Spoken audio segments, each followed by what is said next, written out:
12 जुलाई की सुबह ईंट भट्टे के पार्टनर और प्रॉपर्टी डीलर 35 साल के आनंद राजपूत का शव घर के अंदर पंखे से लटका हुआ मिलता है। देखने वाले हर व्यक्ति को लगा कि यह एक आम आत्महत्या है, लेकिन जब पुलिस मौके पर पहुंचती है और पोस्टमार्टम रिपोर्ट सामने आती है तो पता चलता है कि यह एक आत्महत्या नहीं बल्कि बेहद सातिराना तरीके से की गई हत्या है।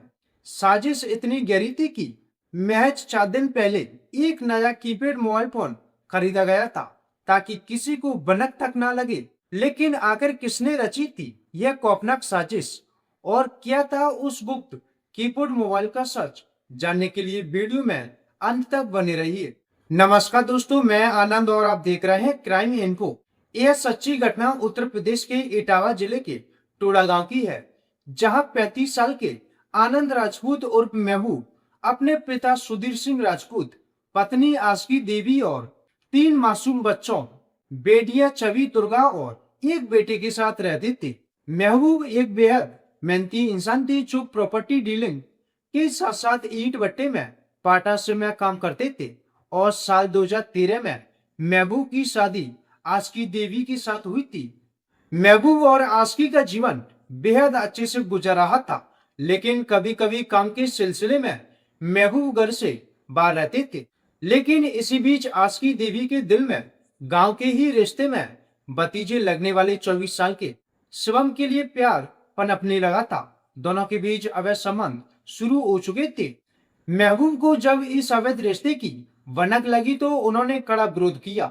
मार्च के महीने में महबूब काम के सिलसिले में शहर से बाहर गए हुए थे, लेकिन महबूब उस दिन दोपहर में ही अपने घर लौट आते हैं और उस दिन महबूब पहली बार अपनी पत्नी और शिवम को आपत्तिजनक स्थिति में रंगे हाथों पकड़ लिया और पुलिस में केस दर्ज कराकर प्रेमी शिवम को जेल भिजवा दिया। लेकिन 1 जून को जब शिवम जमानत पर जेल से बाहर आया तो शिवम और आस्की देवी के सिर पर बदले का खून सवार था। दोनों को यही लगता था कि महबूब ही उनके प्यार के बीच की सबसे बड़ी दीवार है। रिपोर्ट्स के अनुसार महबूब को रास्ते से हटाने के लिए उन्होंने बेहद सातिराना प्लान बनाया।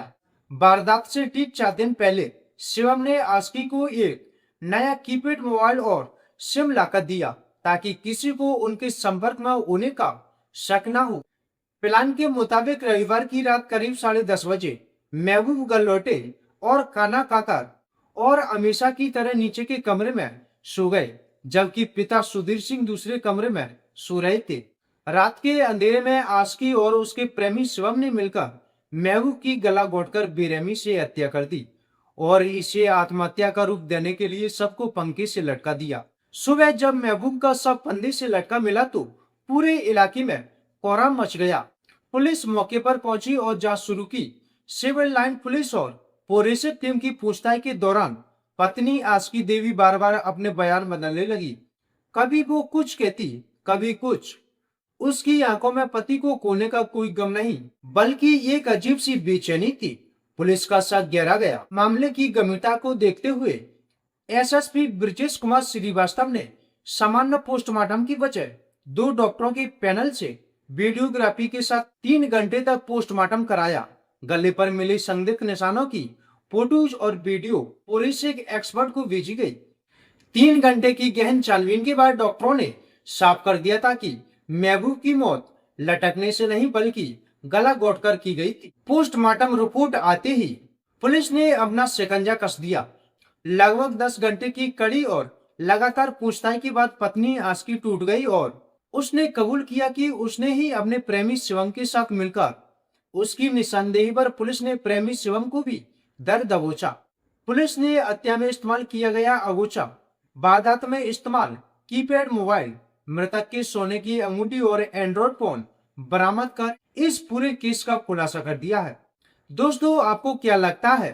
क्या महज अवैध प्यार और बदले की आड़ में अंधी होकर एक पत्नी अपने 11 साल पुराने रिश्ते और 3 मासूम बच्चों के पिता की बलि चढ़ा सकती है? आप अपनी राय कमेंट बॉक्स में हमें जरूर दें।